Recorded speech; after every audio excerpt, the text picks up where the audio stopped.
Hi guys, आज का topic है हमारा सेरीकल्चर। सेरीकल्चर में हम सिल्क वॉर्म को पालकर उससे सिल्क फाइबर प्राप्त करते हैं। तो आइए जानते हैं क्या है सेरीकल्चर।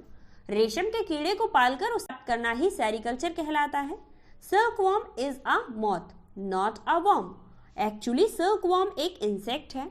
वॉर्म शब्द का यूज हम रेशम कीट की लार्वा स्टेज के लिए करते हैं। हम रेशम बनाते हैं, उसके लिए भी हम सिल्क वॉर्म की लार्वा स्टेज का ही यूज करते हैं। फ्रेंड्स, रेशम का उत्पादन लेपिडोप्टेरन सल्ब के लार्वा से होता है। इसे रेशम का कीड़ा भी कहते हैं। इसे हम क्या कहते हैं? रेशम का कीड़ा भी कहते हैं।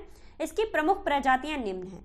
आपको यहाँ पर प्रजातियां और सिल्क फाइबर के टाइप्स दोनों ही मिल जाएंगे, क्योंकि स्पीसीज के साथ साथ हमें सिल्क भी दिया गया है कि कौन से स्पीसीज से हमें कौन सा सिल्क प्राप्त होता है। फर्स्ट है हमारा बॉम्बेक्स मोरी, इसको हम मलबरी सिल्क वॉर्म भी कहते हैं। एंथेरिया पाफिया को हम टसर सिल्क वॉर्म भी कहते हैं। इसके बाद आता है हमारा एंथेरिया ऑस्मा।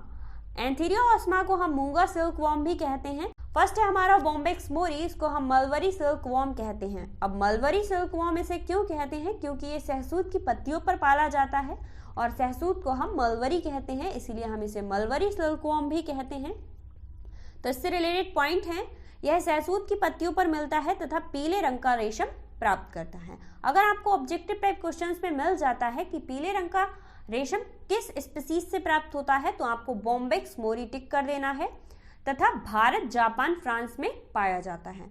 ये सबसे ज्यादा कहाँ पाया जाता है? भारत, जापान तथा फ्रांस में पाया जाता है। इसके बाद है हमारा एंथोरिया ऑस्मा। एंथोरिया ऑस्मा से हमें मूंगा सिल्क वॉर्म प्राप्त होता है। यह असम या फिर असम में पाया जाता है। इसे मूंगा रेशम प्राप्त होता है। इसके बाद है हमारा एंथोरिया पॉफिया यानी टसर सिल्क वॉर्म। यह भारत तथा चीन में मुख्य रूप से पाया जाता है।